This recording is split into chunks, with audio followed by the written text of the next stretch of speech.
In this video, we will start reviewing and learning modeling electrical and mechanical systems or electromechanical systems. Okay, so technically you covered many of these modeling examples in your physics courses, both mechanics and electrics.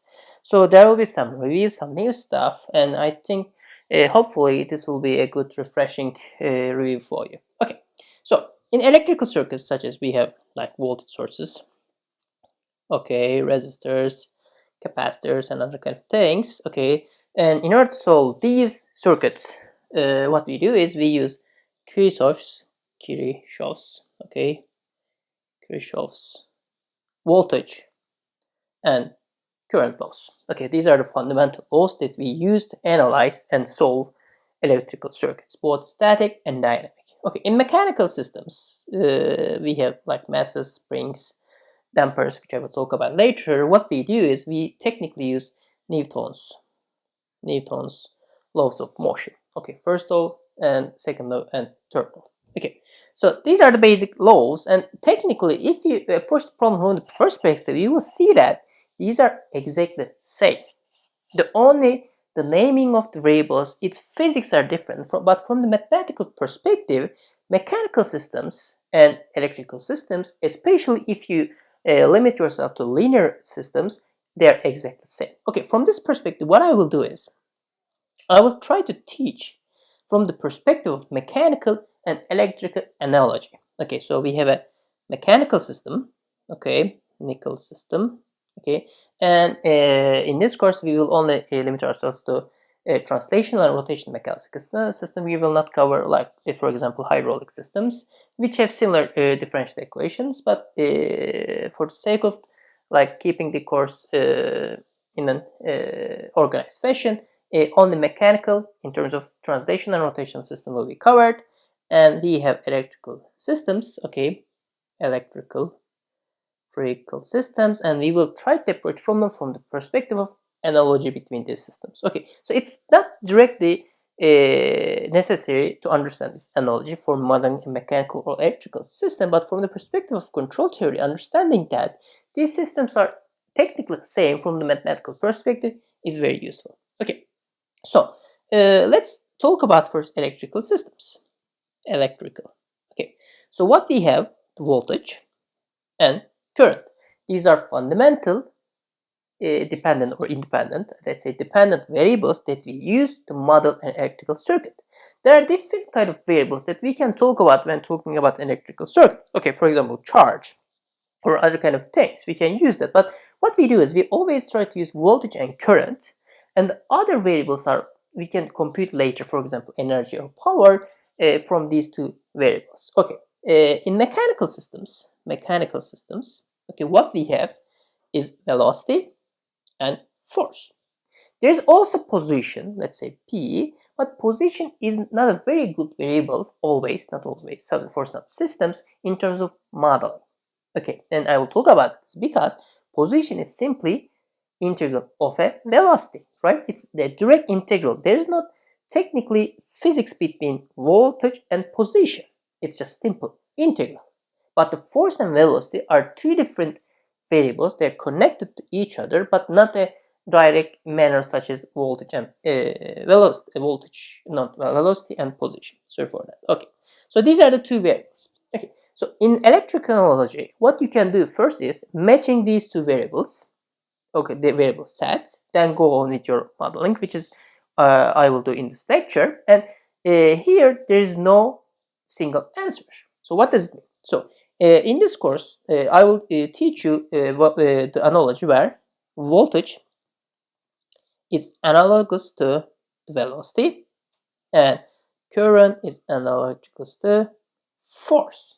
But it's also possible that in a different analogical framework, voltage can be mapped to force, and similarly, current can map to velocity. So what does it result in? It will have a different kind of equation mapping. So capacitor will look like, for example, spring in one case, the mass in another case. But okay, so the idea is you should be consistent with your analogy. Okay, so you can use both of them. I will teach the first one. You can also use the other one, but you should be consistent when you are modeling or trying to understand the analogs between these systems. Okay, technically, some engineers are using this concept of analogy for analyzing and controller systems. For example, electrical engineers, when dealing with mechanical systems, for example, controlling an electrical vehicle, they try to map the mechanical system circuit into an electrical circuit. Then they try to for example, use some techniques such as impedance matching and other control techniques in just an electrical perspective. Okay, I think it's a cool idea, but the idea is not very critical. Okay, that's nice. Okay, but of course, I'll miss something. Not miss. Okay, so voltage is velocity, current is force, but this is from electrical to translational mechanical. But we also have rotational system. Okay, in rotational system, voltage, velocity, linear velocity is mapped to angular velocity, which is in terms of radian per second. But instead of force, we have torque. Okay, instead of Newton, we have Newton meter. So technically, we have this type of analogy. Okay, that's it. So, and as I told you, we will keep this analogy throughout the course. Okay, and you will see that it's not very important to remember or even understand these analogies, but it will help you to understand better about the course, the concepts, and even the big picture. Okay, very good. So let's start with elements. Okay, so let's start with the capacitor. Okay, capacitor is an energy storage element. It's an idle energy storage element. Okay, let's say we have a voltage here, which is technically modeling the voltage across the capacitors. This is connected to ground, and you know that it doesn't have to be connected to ground. We have a current, it's flow through the capacitor, so we can label the terminals. And you should know that, of course, the differential equation that governs the capacitor dynamics is simply equal to C times V dot is equal to current. Okay, or similarly, we can say that C dV over dt is equal to current. So the voltage across the capacitor, its derivative times capacitor, is equal to its current. So we can convert this differential equation into an integral equation such that C times V is equal to integral of I of dt from, for example, C to t. Okay, so this is the basic capacitor equation. Okay, so if you remember, voltage is velocity. Okay, that's good. Current is force. What can be an analog of a capacitor in a translational mechanical system? And similarly, what can be an analog of a capacitor in a rotational mechanical system? It's very simple, actually. Capacitor is technically a mechanical mass, or it's a mechanical inertia. So what is mass? What is inertia? They are ideal elements that can store energy in terms of kinetic energy. Okay, and we know that kinetic energy is related with the velocity. So as you can see, voltage is mapped to the velocity and current is mapped to force. Okay, so let's remember the capacitor equation. C V dot is equal to I. Okay, so what is the equation that governs a simple mass? Very simple. We know that m times acceleration. What is acceleration? Acceleration is the derivative of velocity. That's great. Is equal to force. And similarly, in an inertial or rotational mechanical system, inertia J times angular acceleration, which is simply equal to omega dot, is equal to torque.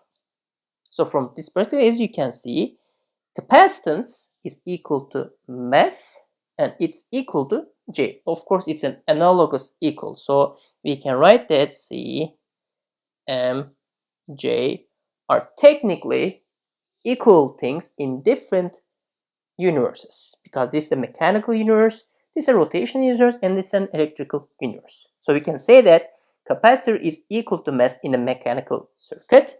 It's also circuit.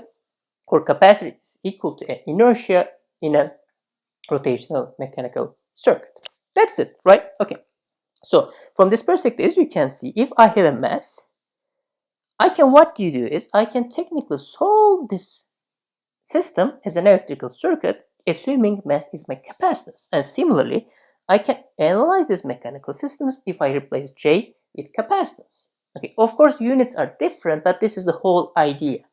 We are changing the units from, for example, farads to kilograms, and we are changing the units of the variables, voltage to meter per second, amperes to Newton, then we have the same exact equation. Okay, that's great.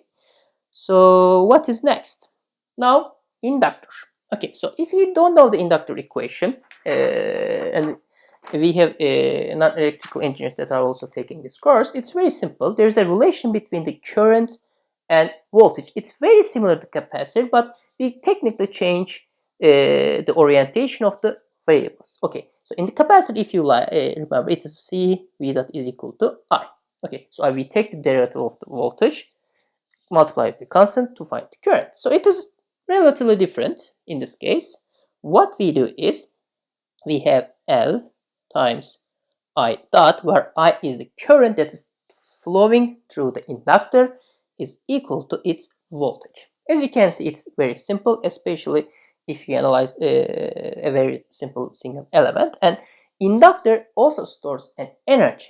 Okay, it's a different, it's electromagnetic energy. Okay, so it's a different form of energy, but it also stores energy. It's an ideal energy storage element. Okay, equivalent of inductor in mechanical systems, if we keep our fixed analogy, is very simple.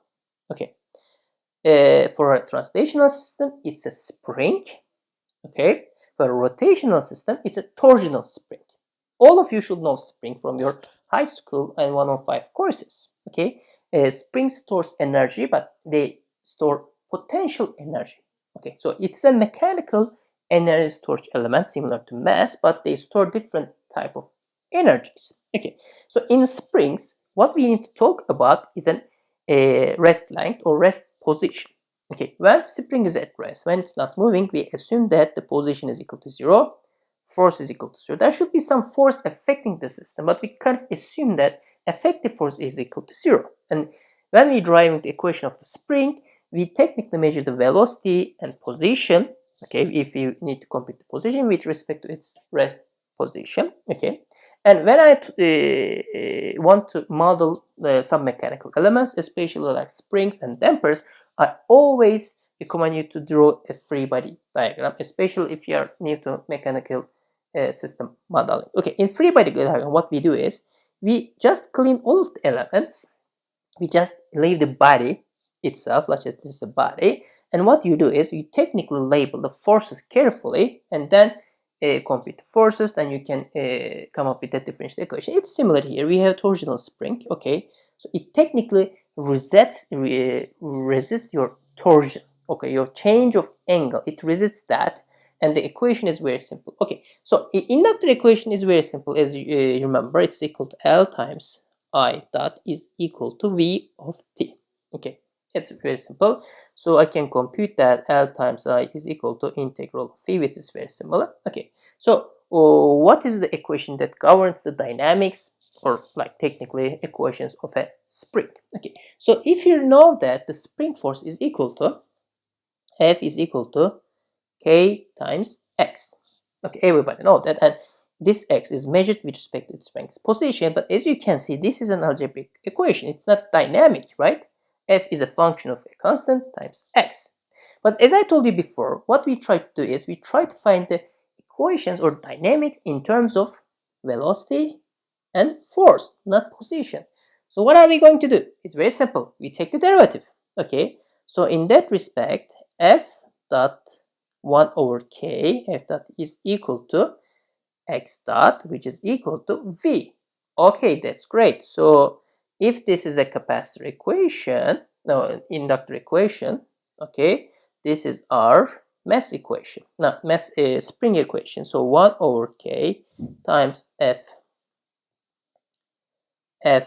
dot is equal to velocity. This is equation of a spring. So from this perspective, if you mesh two equations, you will see that inductance is related with the spring constant or stiffness constant, okay, but L is equal to 1 over K. Technically, inductance is analogous to stiffness, is the compliance of the system, okay. So higher the inductance, smaller the stiffness, so higher the technically compliance. But let's think about this from perspective. It's not hard. So we can say that L is analog to 1 over K. Okay, so in a torsional system, the equation is very, very similar to the translational system. Instead of position, we have angle. Instead of velocity, we have angular velocity.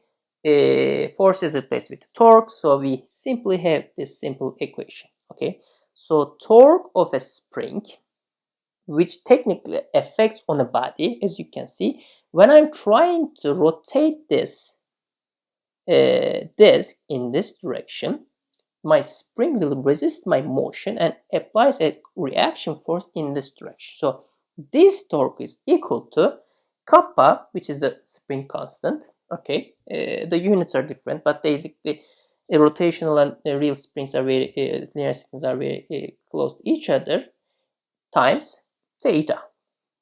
Okay, but similarly we have a problem. This is not what the equation that we want, because it's a static equation. So if we take the derivative, we will say that 1 over kappa times torque is equal to torque, the derivative of torque, of course, equal to omega, which is the derivative of theta. So this is the spring, rotational spring equation. Okay, as you can see, even if these physics are quite different from each other, so we have similar equations, and we can even talk about the similarity of the elements, such as inductance is technically compliance or stiffness. Inductor is our torsional stiffness. So from this perspective, we can say that L is loosely equal to 1 over K, and it's loosely equal to 1 over kappa. Okay, so I will solve some examples where we have a mechanical system. I will convert it into a fictitious electrical circuit. We will solve the electrical circuit, and then we will see that it was equivalent to solving directly the mechanical system equations. Okay, so that's it from the spring. Now let's talk about a very simple element in electrical system, which is resistor. Okay, what's resistor? Resistor is a memoryless static element. It's not dynamic. Okay, from this perspective, we know that we can use Ohm's law, okay, such that V, voltage across the resistor, voltage drop across the resistor, is equal to R times I. Okay, what's the equivalent of the resistance or resistor in mechanical systems? Okay, this may not be very common, because we generally cover a different type of concept in 105 and also high school classes. Okay, so its equivalent is a type of resistance, but it's not the resistance that you know. Most probably all of you know the column friction. It is called viscous friction or linear damper, viscous friction or torsional damper. Okay, so dampers are technically heavily used in mechanical systems such as cars, other core elements. They're technically fundamental parts of the suspensions, because what you need in, for example, car is you need to technically dissipate the vibration, the energy that coming from the road, such that it technically improves the comfort of the driving. Okay, so it technically add friction to the system such that it damps this vibration, or the external forces coming from the ground. Okay, so as you remember, V is equal to R times I, or we know that V divided by is equal to R. This is the Ohm's law. Okay, it's very simple. Friction is proportional to the velocity, which means that we have a friction force which is acting in this direction. So friction force is equal to constant, which is what I used B, times V, or you can see B times x dot. Okay, so friction is a force that is proportional to the velocity. If velocity is small, no friction. If velocity is high, it's a high friction system. So this is a linear friction, linear damper. Column friction is a very common physics phenomenon in mechanical real systems, but the problem is it's highly nonlinear. For this reason, in this course, we cover viscous friction. In mechanical system design, where you, for example, designing mechanisms and other kind of things, what you try to do is you try to use elements such as ball bearings, such as lubricants, other kind of things, such that you eliminate column friction, sometimes with the added cost of increasing the viscous friction, because it may be dissipating energy. It can be even bad for some systems, but the good thing in terms of modeling viscous friction is much easier and it technically is better for your system. Column friction is a very bad phenomenon in terms of mechanics because it's really wears and tears your mechanical system. But viscous friction is nice because it's based on the like lubricants, like the oils or kind of liquids. So viscous friction doesn't damage your system. It of course dissipates energy, but in a good manner. Okay, so viscous friction in rotational systems is very similar. Okay, so what we have is this. Okay, torque, which is the viscous friction torque. Torque is resisting the motion of the system, and it's resisting it is velocity. Okay, is equal to beta. Okay, times theta dot, or it's equal to beta times omega. So we have a resistor, we have a viscous friction, viscous damper, and we have a rotational viscous damper. From this perspective, if we want to construct the analogy, we can easily see that, okay, R is mapped to 1 over B, and it is mapped to 1 over beta. Okay, so what I will do is I will solve some examples where we have different kind of elements in the same circuit. We will try to construct these equations and solve the whole dynamics as a single element. We will try to find transfer functions and state space dynamical representations.